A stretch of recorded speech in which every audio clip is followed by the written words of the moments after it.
ठीक है, तो अब हम बात करने वाले हैं अंकगणित की आधारभूत प्रमेय। ठीक है, ये क्या होता है, इंग्लिश में इसको बोलते हैं the fundamental theorem of arithmetic. ठीक है, ये एक अरिथमेटिक को लेकर फंडामेंटल थ्योरम है।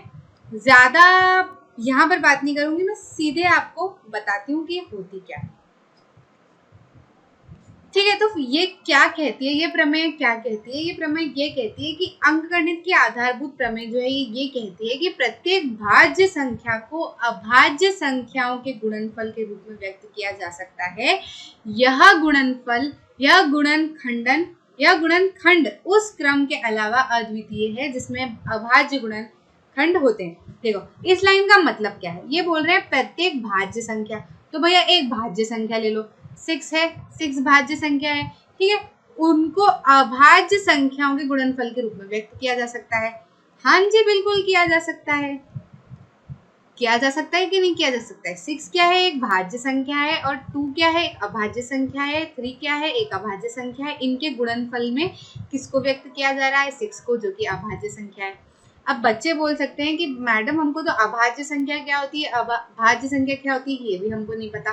तो कोई बात नहीं, भाज्य संख्या क्या होती है, भाज्य संख्या ऐसी संख्याएं होती है जो खुद की टेबल में, 1 की टेबल में, और फिर किसी और की भी टेबल में आ सकती है। तो कई सारों की टेबल में आ सकती है, या फिर 1 खुद की और किसी एक दूसरी टेबल में आ जाती है। ऐसी संख्याएं क्या होती है, भाज्य। जैसे अगर मैंने 6 को भाज्य बोला है तो कुछ सोच के बोला होगा। मैंने क्या सोच के बोला कि 6 जो है ये खुद की टेबल में भी आता है, कितने टाइम में, 6 1 6 आता है। फिर 6 जो है वो 2 की टेबल में भी आता है, 2 3 6 आता है। फिर 6 जो है वो 3 की टेबल में भी आता है, 3 2 6 आता है। फिर 6 जो है वो, हाँ, ये सारी टेबल में आता है, खुद की टेबल में भी आता है, और 1 की टेबल में तो आता ही है, 1 6 6। ठीक है, तो जो 1 की टेबल में, खुद की टेबल के अलावा भी किसी टेबल में आता है, ऐसी संख्याएं क्या होती है, भाज्य संख्याएं। ऐसी संख्याएं क्या होती है, भाज्य संख्या। अभाज्य संख्या क्या होती है, जो सिर्फ खुद की टेबल और 1 की टेबल में आती है। जैसे अगर मैंने 2 और 3 को अभाज्य संख्या बोला है तो क्या सोच के बोला है, 2 जो है वो सिर्फ 2 की टेबल में आता है, 2 1 2, और 2 जो है वो 1 की टेबल में आता है, 1 2 2, और 2 आपको किसी की टेबल में मिलेगा ही नहीं।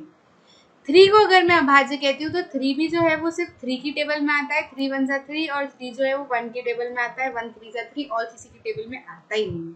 मतलब इनके जो टुकड़े हैं वो इनके अलावा और कुछ नहीं हो सकते, इनके टुकड़े इनके अलावा और कुछ नहीं हो सकते। लेकिन जो भाज्य संख्याएं हैं उनके टुकड़े अभाज्य के फॉर्म में हो सकते हैं।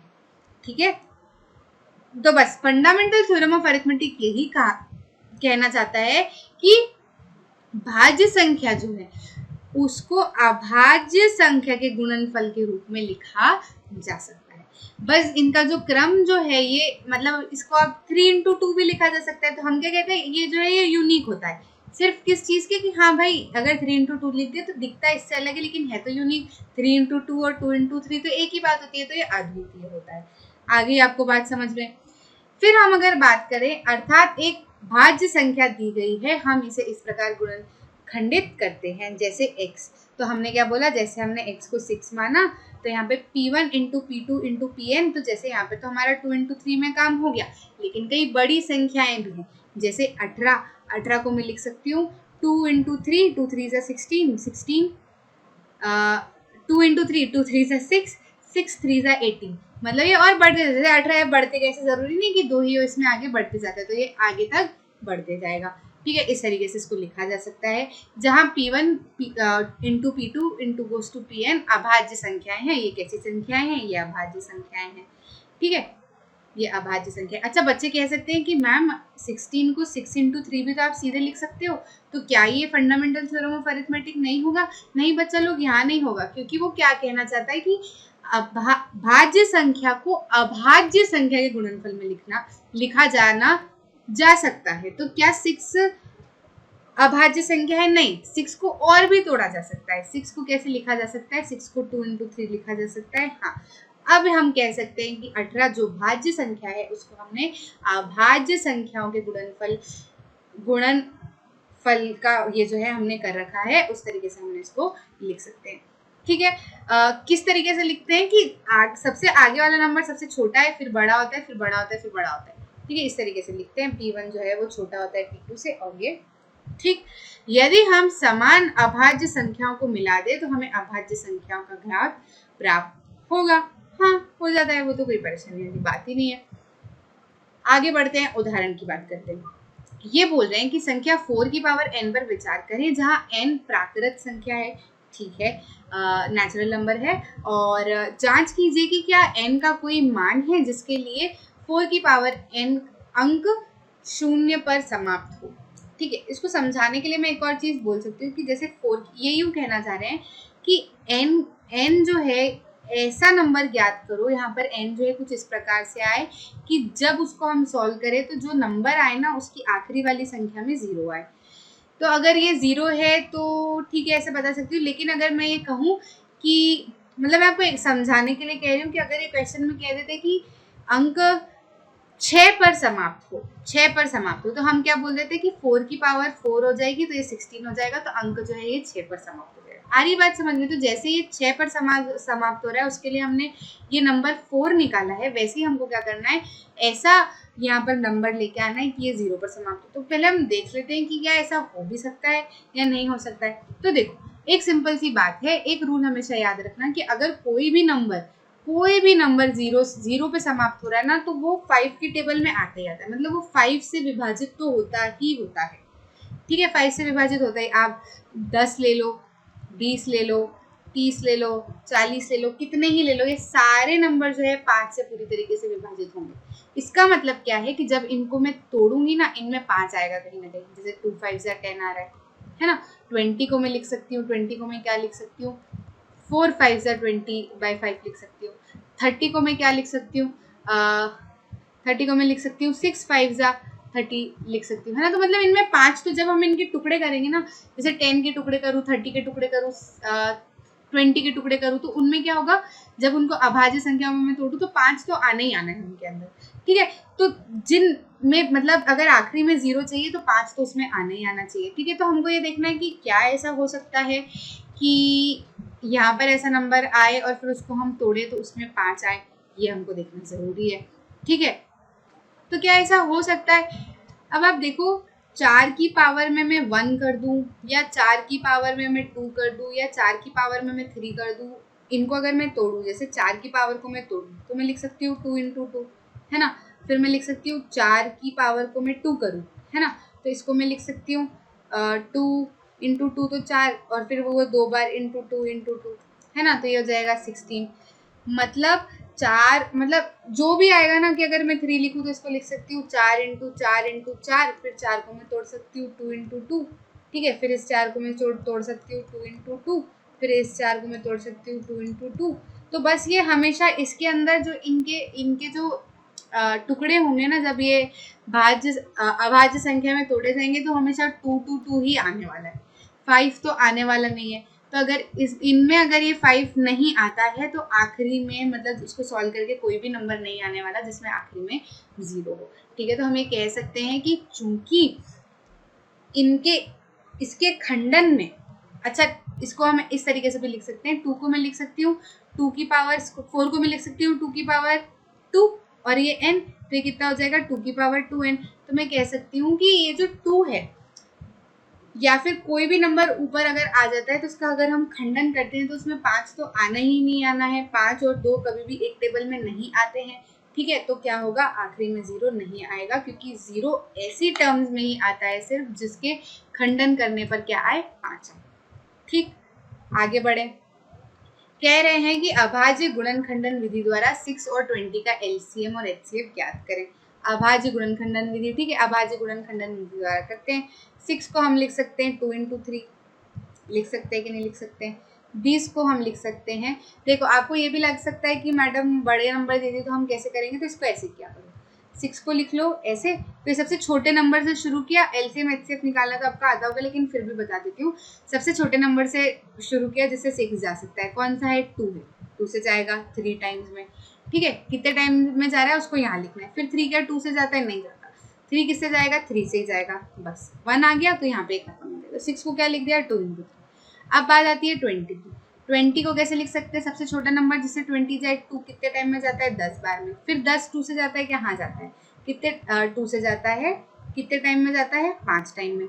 फिर क्या 5 2 से जाता है, नहीं जाता। क्या 5 3 से जाता है, नहीं जाता। क्या 5 4 से जाता है, नहीं जाता। 5 सिर्फ 5 से जाता है, कितने टाइम में, एक टाइम में, खत्म। इसको लिख दूंगी 2 इंटू 5। अब ये कह रहे हैं कि एलसीएम और एचसीएफ ज्ञात कीजिए। ठीक है, तो एचसीएफ तो क्या होता है, ऐसा सबसे बड़ा धनात्मक पूर्णांक होता है जो कि दोनों नंबरों को क्या करे, विभाजित करे। तो ऐसा आपको कौन सा नंबर दिख रहा है जो दोनों में कॉमन है? 5 तो इसमें आ रहा है, इसमें नहीं आ रहा। 3 इसमें आ रहा है, इसमें नहीं आ रहा है। 2 ही ऐसा नंबर है जो दोनों को क्या कर रहा है, विभाजित कर रहा है। ठीक है, तो हम क्या बोलेंगे, एचसीएफ क्या आ जाएगा इसका, 2। ठीक है, मतलब 6 को अगर हम 2 से डिवाइड करें तो पूरी तरीके से चला जाएगा। 20 को अगर हम 2 से डिवाइड करें तो पूरी तरीके से चला जाएगा। 3 से करोगे तो पूरी तरीके से नहीं जाएगा। 5 से करोगे तो भी पूरी तरीके से नहीं जाएगा। तो एचसीएफ हमारा निकल के आ गया 2। अब हमको निकालना है एलसीएम। तो एलसीएम देखो, अगर हमको ऐसा कुछ नहीं दिया हुआ है तो हम एलसीएम सीधे ऐसे भी निकाल सकते हैं। इसको मैं यहाँ पर फिर से लिख देती हूँ, 2 इंटू 3, और 20 को लिख सकती हूँ मैं 2 इंटू 5। तो क्या करेंगे, ये इसको 1 मान लेंगे, इसको तो इसको एक ही बार लिखेंगे। ठीक है, जो कॉमन आ रहा है ना, इसको एक ही बार लिखेंगे। तो एलसीएम को मैं लिख दूंगी ये 2, इन दोनों को एक बार लिख दिया, फिर ये वाले 2 को एक बार लिख दिया, फिर 3 को एक बार लिख दिया, और 5 को एक बार लिख दिया। तो 2 2 जा 4, 4 3 जा 12, 5 जा 60, 60 इसका क्या आएगा, एलसीएम आएगा। ठीक है, इसको आप एक और तरीके से निकाल सकते थे। आपको याद है मैंने बताया था कि 2 नंबर के एलसीएम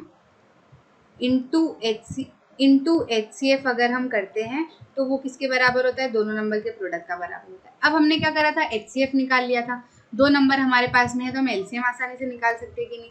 एलसीएम क्या हो जाएगा, इन दोनों नंबर का प्रोडक्ट अपॉन में एचसीएफ। ए और बी क्या है हमारे पास, 6 और 20, 6 इंटू 20 अपॉन में एचसीएफ हमने क्या निकाला, 2 2 10 जा, देखो एलसीएम आ गया हमारा 60।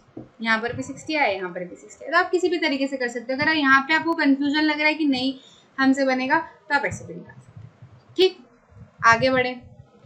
अभाज्य गुणनखंडन की विधि से 96 और 404 का एचसीएफ ज्ञात कीजिए, अतः उनका एलसीएम ज्ञात कीजिए। ठीक है, कर लेते हैं। 96 का करते हैं, अभाज्य गुणनखंडन विधि से 96 का करते हैं। 2 से जाएगा, 2 4 जा 8, 2 8 जा 16, 2 2 जा 4, 2 4 जा 8, 2 1 जा 2, 2 2 जा 4, 2 6 जा 12, 2 3 जा 6, 3 1 जा 3। करना वैसे ही है, विधि मैंने आपको पुराने वाले में बता दी है। तो 96 को हम कैसे लिख सकते हैं, 96 को लिख सकते हैं 2 इंटू 2, कितनी बार आ रहा है, 1 2 3 4 5, 2 इंटू 2 इंटू कितना आ रहा है, 1 2 3 4 5, यहाँ पर भी आएगा 2 और फिर आएगा 1 2 3 4 5 और एक बार 3। फिर क्या है 404, 404 को हम कैसे लिख सकते हैं, 2 से जाएगा, 2 2 जा 4 0 0, फिर ये भी 2 से जाएगा, 2 1 0 0, फिर ये जो है ये तो खुद से ही जाएगा मेरे को लग रहा है।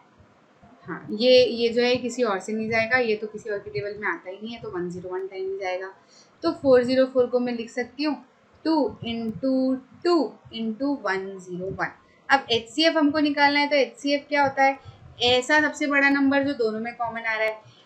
ठीक है, तो 2 जो है वो 2 बार कॉमन आ रहा है, 2 जो है वो 2 बार कॉमन आ रहा है, बाकी बार तो नहीं आ रहा।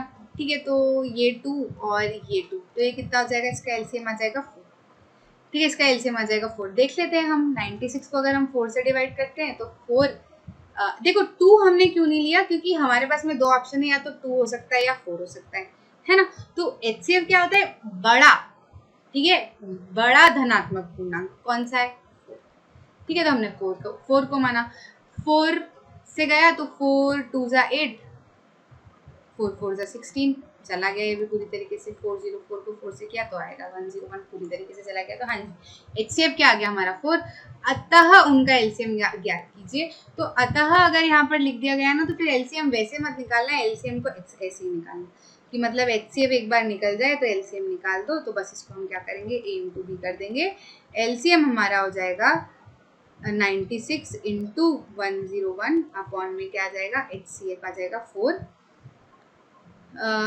24, और इसको हम कर देंगे कितना आ जाएगा ये ये आ जाएगा 9696। ठीक, आगे बढ़ते हैं। अभाज्य गुणनखंडन की विधि द्वारा 672 120 का एचसीएफ ज्ञात कीजिए अर्थात एलसीएम ज्ञात कीजिए। ठीक है, 6 को हमने निकाला था 2 इंटू 3, 72 को हम निकाल लेते हैं, यहाँ कर लेते हैं 2 3 जा 6, 2 6 जा 12, 2 1 जा 2, 2 8 जा 16, 2 9 जा 18। ठीक है, 3 3 जा 9, 3 1 जा 3। ठीक है, तो 72 को हम क्या लिख सकते हैं 2 into 3, sorry 2 into 2 into 2 into 3 into 3, फिर क्या है 120, 120 को निकालते हैं 120, 2 6 जा 12 0, 2 30, 2 15 टाइम्स, 3 5 टाइम्स, 5 1 टाइम्स। ये कितना हो जाएगा 2 into 2 into 2 into 3 into 5। HCF अगर हम निकालते हैं तो भैया यहाँ पर तो सिर्फ ये वाले में तो सिर्फ 2 ही बच रहा है और ये वाले में नहीं बच रहा, तो इसका HCF क्या हो जाएगा 2। 2 जो है ऐसा धनात्मक पूर्णांक है बड़ा जो कि क्या है 6 को भी डिवाइड कर देता है, 72 को भी डिवाइड कर देता है और 120 को भी क्या कर देता है डिवाइड कर देता है। नहीं, एक गड़बड़ हम कर रहे हैं कि इनमें क्या कॉमन है, 3 भी कॉमन है, एक एक बार 3 भी कॉमन है, तो इसमें क्या आएगा 3 भी आएगा और ये क्या हो जाएगा 6। तो हमारे पास में 2 ऑप्शन थे, 2 भी था और 6 भी था, तो हमने क्या चुना बड़ा धनात्मक पूर्णांक, क्योंकि 3 भी कॉमन है ना, एक बारी सब में 2 आ रहा है, 2 बारी तो इनमें 2 आ रहा है। ठीक है, 3 बार इसमें, लेकिन इसमें तो सिर्फ एक ही बार 2 आ रहा है, तो हमको कॉमन निकालना है ना, तो कॉमन फिर इसमें 3 भी एक बार आ रहा है, तो 3 इंटू 3 कर देंगे तो HCF क्या आ जाएगा हमारा 6 आ जाएगा। 6 आने के बाद में HCF आ गया, बोल रहे अतः LCM निकालो, तो HCF इंटू LCM बराबर कितना हो जाएगा A इंटू B। LCM कितना हो जाएगा, अच्छा यहाँ पर थोड़ी सी गड़बड़ हो सकती है कि ये जो हम निकालते थे ना HCF into LCM A into B करके, तो ये कब निकालते थे जब हमको 2 नंबर दिए गए होते थे। अभी हमको कितने नंबर दिए गए 3 नंबर दिए गए, तो हम ऐसे नहीं निकाल सकते, अब हमको LCM ऐसे ही निकालना पड़ेगा। तो LCM कैसे निकल जाएगा, LCM निकल जाएगा ये कॉमन।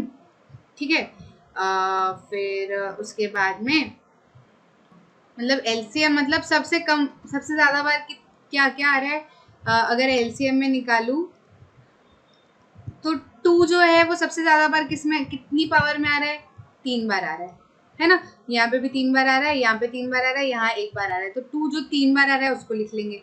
3 जो है सबसे ज्यादा बार किसमें आ रहा है, 3 जो है वो यहाँ पर 2 बार आ रहा है, यहाँ 1 बार आ रहा है, यहाँ पर 1 बार आ रहा है, तो यहाँ पर 2 बारी वाला लिख लेंगे।